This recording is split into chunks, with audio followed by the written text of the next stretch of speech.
wasiirka difaaca xukuumadda federaalka Soomaaliya Abukaati Xasan Xuseen Xaaji ayaa maanta daafuray kulan u dhaxeeyay guddi farsamo oo ka kala socday midowga Afrika iyo waliba dowladda Soomaaliya kaasoo looga hadlay wada shaqeynta ciidamada dowladda Soomaaliya iyo ciidanka AMISOM. sidoo kale kulankaas waxaa looga hadlayay joogitaanka ciidamada AMISOM haddii loo baahdo sanadda 2022 waxaana sidoo kale kulankan looga hadlayay dardargelinta howlgallada ka dhanka ururka Al-Shabaab ee sida wadajirka ay u sameynayaan ciidamada dowladda Soomaaliya iyo kuwa AMISOM. maanta waxaan shir u furay guddi farsamo oo ka socdo African Unionka iyo guddi farsamo ka socda dowladda federaalka waxaana laga wada hadlayay qorshe hooleed in la diyaariyo sidii dowladda Soomaaliya ay ula wareegi lahayd amaanka dalka. waa sidaad la socoteen AMISOM iyo African Union waxay joogeen Soomaaliya muddo ka badan 14 sano. muddadii looga talagaleyna hadda waa dhammaan haysaa. sanadkan waxaa laga hadlahayaa wixii ka dambeeyo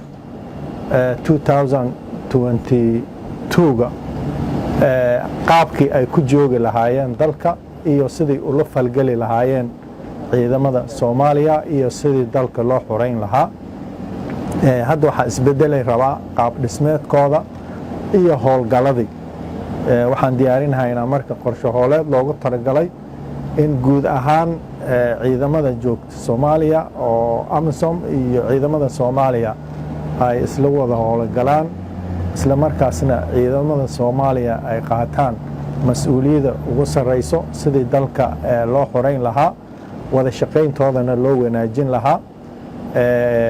arrintaasna hadda meel fiican ay maraysaa.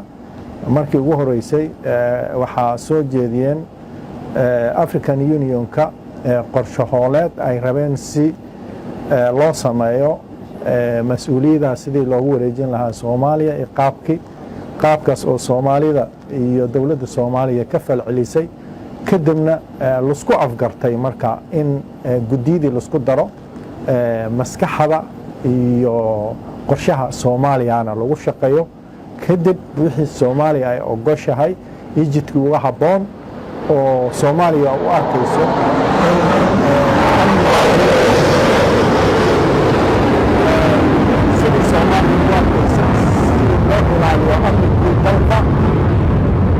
loo maamulo qorshe hooleedkaas la diyaarinayaa. shirkan iyo kulamadan waxay socon doonaan 3 beri. 3daas berina marka waxaa lagu diyaarin doonaa qorshe hooleed dhammaystiran. qorshahaas oo African Union golaha amaankana loo gudbin doono ugu dambeyntiina loo gudbin doono United Nations United Nationska loo gudbin doono guddiga amniga United Nationska. marka waxaan u rajaynaynaa insha Allah in shaqo wanaagsan ay qabtaan guddiga aan soo magacawnay ka kooban wasaaradda gaashaandhigga, wasaaradda amniga, wasaaradda arrimaha dibadda, wasaaradda arrimaha gudaha, xafiiska madaxweynaha, xafiiska ra'iisul wasaaraha iyo dhammaan ciidamada qalabka sida. marka waxaan u rajaynayaa insha Allah guul inuu ku dhamaado shirkan waana khayra ummadda Soomaaliyeed meel kasta ay u rajaynayaan. Cabdiraxmaan Xuseen Cumar Wadani, Hirshabelle TV, Jowhar.